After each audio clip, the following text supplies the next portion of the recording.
Hey everybody, this is Ryan Deal with 605 Sports. We're joined with John Akre with 605 Sports and Cole Larsch with LiveTicket.tv. We're here to recap and look ahead to some amateur baseball action at Cadwell Park in Mitchell.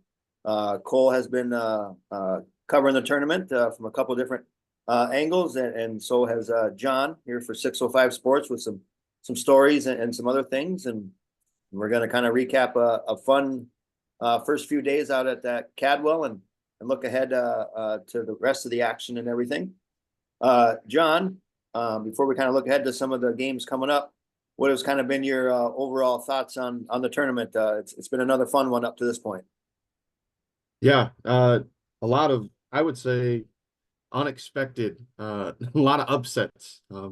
We already had three district champs go down in that first round, and I mean, I think arguably the biggest one was, the Mudcats losing, Del Rapids Mudcats losing in round one. I don't know if anyone really predicted that, but I mean, that's just the beauty of this tournament. I mean, anyone can lose at any moment, and we already had three of the league champs fall in round one, so it's been a good one so far.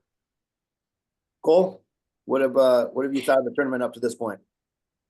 Yeah, I think we've gotten pretty spoiled overall with just the amount of good games. Sometimes you think of the amateur tournament first round, you're thinking, oh, half of them pretty good, half of them, they're still good baseball games, but maybe not as good as the others. But I'd say we're well over 75% for really good games, and I can see it just getting better as the rounds go on because you get better competition. But we've had a lot of good baseball games in the first 18 games so far. Yep, absolutely. And we should also give a plug to our 605 Sports bracket challenge, pick 'em, whatever we call it. The leader in the clubhouse right now, I believe, has 19 points. I have 13, so I'm not anywhere near the top, but we'll see how the rest of it plays out. So thanks everybody for being involved with the 605 Sports pick 'em challenge. It's been fun to track up to this point. Let's recap a little bit of the first round. John, what game is you kind of mentioned that Mudcats Platte game, but and obviously we had a fun one last night to cap off the gauntlet, as we call it, with Dimmick Emery with a great comeback, pulling out a win there against Castlewood. First round, what game or what couple games really stood out to you? Obviously, it kind of ruins the little spark that Castlewood had in round one, losing that heartbreaker last night. But I was really impressed with them in that first round matchup with Tabor. I didn't know how well they would do against Jared Miller. Tabor's pretty well their ace, if not, 1A, 1B with Riley Rochadle. And I mean, they hit the ball well on him, and he didn't give too many earned runs during the season, but boy, they got to Miller in that first round. And I was just really impressed with the top part of their lineup. I think they drove in all 7 runs in that win.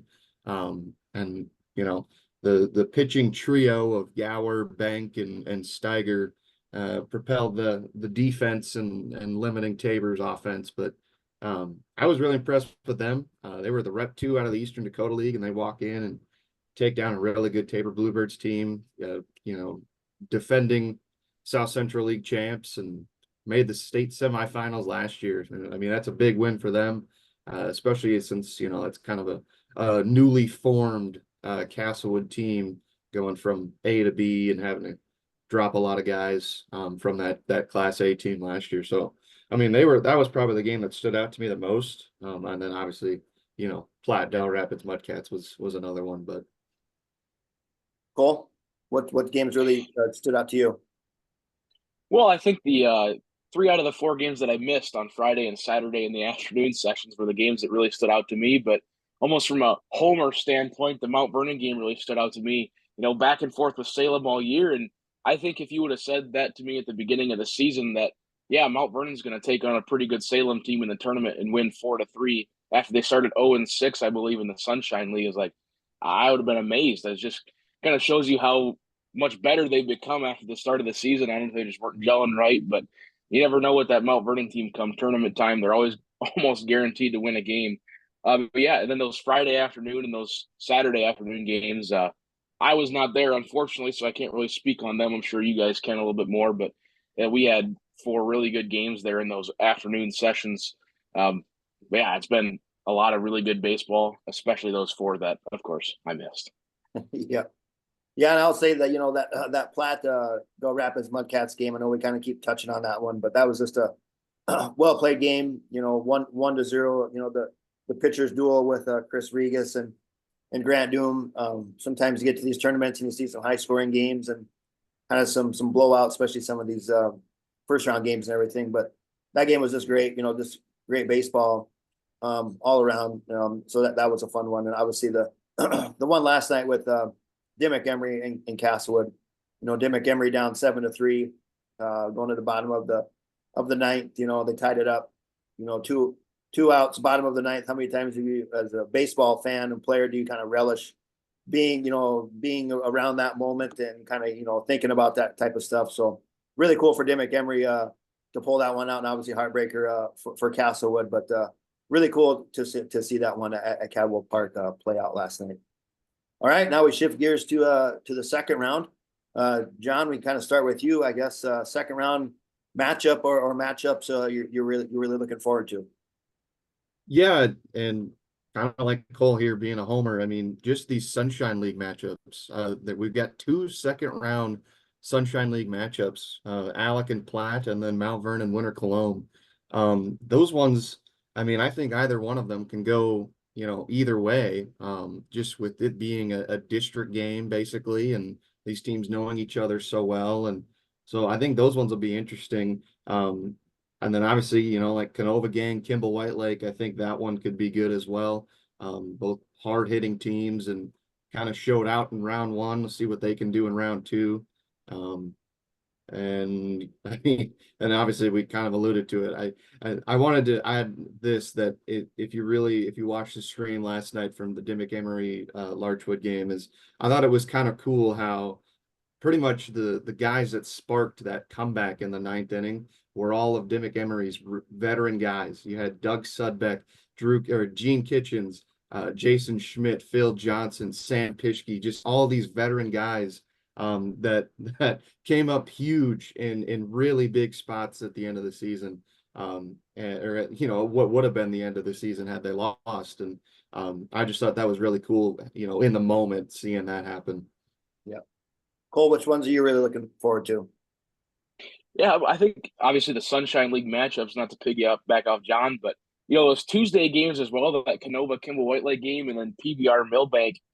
Cadwell Park's going to be packed for those 2 games, because especially for that 5:30 game, Canova travels really well. We've seen that Kimball White Lake so far this year, they travel really well, and they're not afraid to get loud too whenever something happens. That'll be 2 good contests. PBR and Millbank should be an interesting one. I said this in the preview show. I said it kind of throughout that district tournament when they fell to that last chance game. PBR is way too good of a team to be the final rep out of the Corn Belt League.